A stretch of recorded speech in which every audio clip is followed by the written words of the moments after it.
కార్తీక పురాణము 18వ అధ్యాయము సత్కర్మానుష్ఠాన ఫల ప్రభావము. అంగీరసుడికి ధనలోబడికి మధ్య జరుగుతున్న సంభాషణ ఇది. ఓ మునిచంద్ర, మీ దర్శనం వల్ల ధన్యుడు అయ్యాను. సంశయాలు తీరేటట్లు జ్ఞానోపదేశాన్ని చేశారు. నేటి నుండి మీ శిష్యుడు అయ్యాను.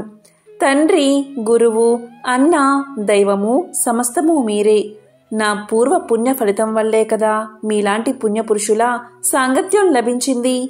లేకపోతే నేను మహా పాపినై మహా అరణ్యంలో ఒక మొద్దుబారిన చెట్టునై ఉండగా తమ కృప వల్లే నాకు మోక్షం కలిగింది కదా. మీ దర్శన భాగ్యం లేని ఎడల ఈ కీకారణ్యంలో తరతరాలుగా చెట్టు రూపమున ఉండవలసిన వాడినే కదా. అలాంటి నేనెక్కడా? మీ దర్శన భాగ్యం ఎక్కడా? నాకు సద్గతి ఎక్కడా? పుణ్యఫల ప్రదాయగు ఈ కార్తీక మాసమెక్కడా? పాపాత్ముడైనా నేనెక్కడా? ఈ విష్ణు ఆలయమందు ప్రవేశించుట ఎక్కడా? ఇవి అంతా దైవికమగు ఘటనలు తప్ప మరొకటి కాదు. కాబట్టి నన్ను తమ శిష్యునిగా పరిగ్రహించి సత్కర్మలను మానవుడు ఎలా అనుసరించాలో దాని ఫలం ఎలాంటిదో విశదీకరించండి అని ప్రార్థించాడు ధనలోభుడు. అప్పుడు అంగీరసుడు ఇలా చెప్పడం మొదలుపెట్టాడు. ఓ ధనలోభ, నీవడిగిన ప్రశ్నలన్నీ మంచివే. అవి అందరికీ ఉపయోగపడేవి కాబట్టి వివరిస్తాను. శ్రద్ధగా విను. ప్రతి మనిషి ఈ శరీరమే సుస్థిరమని నమ్మి జ్ఞానశూన్యుడు అవుతున్నాడు. ఈ భేదం శరీరానికే కాని ఆత్మకు లేదు. అలాంటి ఆత్మజ్ఞానం కలగడానికే సత్కర్మలు చెయ్యాలి. సత్కర్మలు చేస్తేనే ఆత్మజ్ఞానం కలుగుతుంది అని వేదాలు ఘోషిస్తున్నాయి. సత్కర్మలను ఆచరించి వాటి ఫలాన్ని పరమేశ్వర అర్పితం చేస్తే జ్ఞానం కలుగుతుంది. మానవుడు ఏ జాతి వాడో ఎటువంటి కర్మలు ఆచరించాలో తెలుసుకుని అటువంటివి ఆచరించాలి. బ్రాహ్మణుడు అరుణోదయ స్నానం చెయ్యక సత్కర్మలను ఆచరించినా వ్యర్థమవుతుంది. అలాగే కార్తీక మాసమందు సూర్య భగవానుడు తులారాశిలో ప్రవేశిస్తూ ఉండగా, వైశాఖ మాసంలో సూర్యుడు మేషరాశిలో ప్రవేశిస్తూ ఉండగా, మాఘ మాసంలో సూర్యుడు మకర రాశియందు ప్రవేశిస్తూ ఉండగా, అనగా ఈ 3 మాసాలయందు తప్పక నదిలో ప్రాతకాల స్నానం చెయ్యాలి. అలా స్నానాన్ని ఆచరించి దేవతార్చన చేస్తే తప్పకుండా వైకుంఠ ప్రాప్తి కలుగుతుంది. సూర్యచంద్ర గ్రహణ సమయాలయందు తదితర పుణ్య దినాలయందు స్నానం చెయ్యవచ్చు. ప్రాతకాలమున స్నానం చేసిన మనిషి సంధ్యావందనం, సూర్య నమస్కారాలు చేయాలి. అలా ఆచరించనివాడు కర్మభ్రష్టుడు అవుతాడు. కార్తీక మాసమందు అరుణోదయ స్నానం ఆచరించిన వారికి చతుర్విధ పురుషార్థాలు సిద్ధిస్తాయి. కార్తీక మాసంతో సమానమైన మాసము, వేదాలతో సరితూగు శాస్త్రము, గంగా గోదావరి నదులకు సమాన తీర్థాలు, బ్రాహ్మణులకు సమానమైన జాతియు, భార్యతో సరితూగు సుఖము, ధర్మముతో సమానమైన మిత్రుడు, శ్రీహరితో సమానమైన దేవుడు లేడని తెలుసుకో. కార్తీక మాసమందు విద్యుక్ ధర్మంగా స్నానాదులు ఆచరించిన వారు కోటి యాగాలు చేసినా ఫలితాన్ని పొంది వైకుంఠానికి చేరుకుంటారు అని అంగీరసుడు చెప్పగా విని మరలా ధనలోభుడు ఇలా ప్రశ్నించాడు. ఓ మునిశ్రేష్ఠ, చాతుర్మాస వ్రతమని చెప్పారు కదా, ఏ కారణం చేత దాన్ని ఆచరించాలి? ఇది వరకు ఎవరైనా ఈ వ్రతాన్ని ఆచరించి ఉన్నారా? ఆ వ్రతం యొక్క ఫలితం ఏమిటి? విధానం ఎలాంటిది? సవిస్తరంగా విశదీకరించండి అని కోరాడు ధనలోభుడు. అందుకు అంగీరసుడు ఇలా చెప్పడం మొదలుపెట్టాడు. ఓయి వినుము. చాతుర్మాస వ్రతము అనగా శ్రీ మహావిష్ణువు మహాలక్ష్మితో కలిసి ఆషాఢ శుద్ధ ఏకాదశి రోజున పాల సముద్రమున శేషుని పాన్పుపై శయనించి కార్తీక శుద్ధ ఏకాదశి నాడు నిద్ర నుంచి లేచును. ఆ 4 మాసాలకే చాతుర్మాసమని పేరు. అనగా ఆషాఢ శుద్ధ ఏకాదశి, శయన ఏకాదశి అని, కార్తీక శుద్ధ ఏకాదశి, ఉత్తాన ఏకాదశి అని ఈ వ్రతానికి చాతుర్మాస వ్రతమని పేర్లు. ఈ 4 మాసాలలో శ్రీహరి ప్రీతి కొరకు స్నాన, దాన, జప తపాది సత్కార్యాలు చేస్తే పూర్ణఫలం కలుగుతుంది. ఈ సంగతి శ్రీ మహావిష్ణువు వల్ల తెలుసుకుంటిని కాబట్టి ఆ సంగతులు నీకు తెలియచేస్తున్నాను.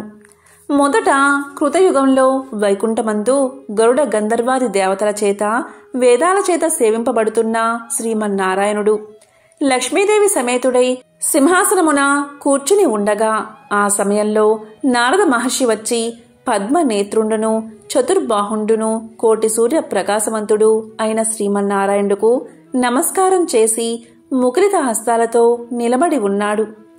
అంత శ్రీహరి నారదుణ్ణి చూసి ఏమీ తెలియని వాడివలే మందహాసంతో ఇలా పలికాడు. నారదా, నీవు క్షేమమే కదా? త్రిలోక సంచారివైన నీకు తెలియని విషయాలు లేవు. మహామునుల సత్కర్మానుష్ఠానములు ఎలా విజ్ఞానులేక సాగుతున్నాయా? మానవులందరూ వారికి విధించబడిన ధర్మాలను ఆచరిస్తున్నారా? ప్రపంచమున ఏ అరిష్టాలు లేక ఉన్నది కదా అని కుశల ప్రశ్నలు అడిగెను. అంత నారదుడు శ్రీహరికి ఆదిలక్ష్మికి నమస్కారం చేసి, ఓ దేవా, ఈ జగంబున నీ వెరుగని విషయం ఏదీ లేదు. అయినా నన్ను అడగడం వల్ల నీకు చెబుతున్నాను.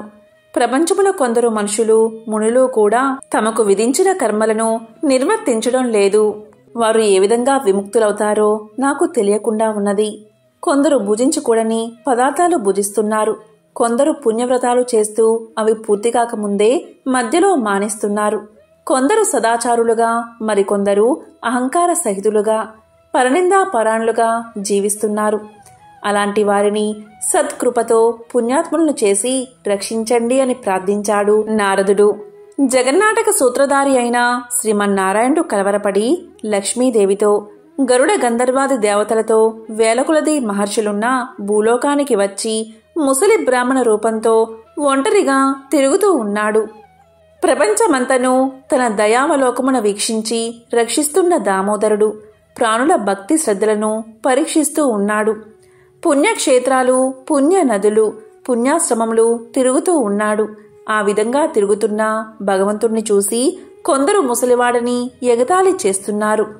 కొందరు ఈ ముసలివానితో మనకేమి పని అని ఊరుకుంటూ ఉన్నారు. కొందరు గర్విష్ఠులు అయ్యారు. మరికొందరు కామార్తులై శ్రీహరిని కన్నెత్తైనా చూడకుండా ఉన్నారు. వీరందరినీ భగవద్వత్సలుడగు శ్రీహరి చూసి వీరిని ఎలా తరింపచేతునా అని ఆలోచిస్తూ ముసలి బ్రాహ్మణ రూపాన్ని విడిచి శంఖ, చక్ర, గద, పద్మ, కౌస్తుభ, వనమాల అలంకారాయుతుడై నిజరూపాన్ని ధరించి లక్ష్మీదేవితోటి భక్తులతోటి మునిజన ప్రీతికరమగు నైమిసారణ్యానికి వెళ్లాడు.